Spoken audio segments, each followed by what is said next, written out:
یہ کچھ لوگ والدین کی قدم بوسی کرتے ہیں، یہ کرنا بالکل غلط ہے، اور ماں باپ کی خدمت کرنی ہے، قدموں کو بوسے نہیں دینے ہیں۔ یہ پیروں کے بوسے دینا اور جھکنا کسی کے سامنے، بادشاہوں کی تکریم کے لیے جھکنا، سر کو جھکا دینا یا کمر کو جھکا دینا، یہ ساری شرک کی چیزیں ہیں۔ اور جیسا کراٹے ماسٹر کے سامنے بھی جھکا جاتا ہے، وہ ایک انداز ہے۔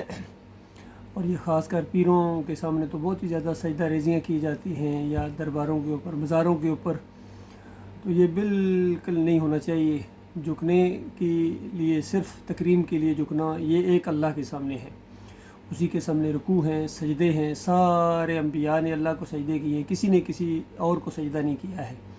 یہ جو کہا جاتا ہے کہ خاندان یعقوب علیہ السلام نے یوسف علیہ السلام کو سجدہ کیا تھا، سجدہ ریزی، یہ بالکل جھوٹی بات ہے۔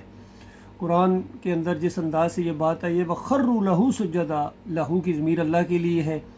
پورا خاندان شکر گزاری کے طور پر اللہ کے سامنے سجدہ ریز ہو گیا۔ یہ جو ابن کثیر میں آیا ہے، یا ڈاکٹر اسرار جس کو بیان کرتے ہیں، علی انجینئر جس انداز سے بیان کرتے ہیں، یا محمد حنیف نے اپنی تفسیر میں لکھ دیا ہے کہ یہ یوسف علیہ السلام کے سامنے سجدہ ریز ہو گئے، یہ بالکل ان کے عقیدے کی خرابی کی وجہ سے یہ معاملات ہوئے ہیں۔ اہل علم نے، اور خاص کر اس دور کے اندر ڈاکٹر مسعود الدین عثمانی رحمۃ اللہ علیہ نے اس کی بڑی بہترین تفسیر کی ہے۔ امام بخاری اسی انداز سے وہ روایت لائے ہیں، قرآن کی تفسیر لائے ہیں۔ یہ اللہ کے سامنے ان رحمتوں اور برکتوں کی وجہ سے جو اس خاندان کے اوپر اللہ تعالیٰ نے کی، وہ پورا خاندان اللہ کے سامنے سجدہ ریز ہو گیا۔ تعبیر کا یہ ایک انداز ہوتا ہے۔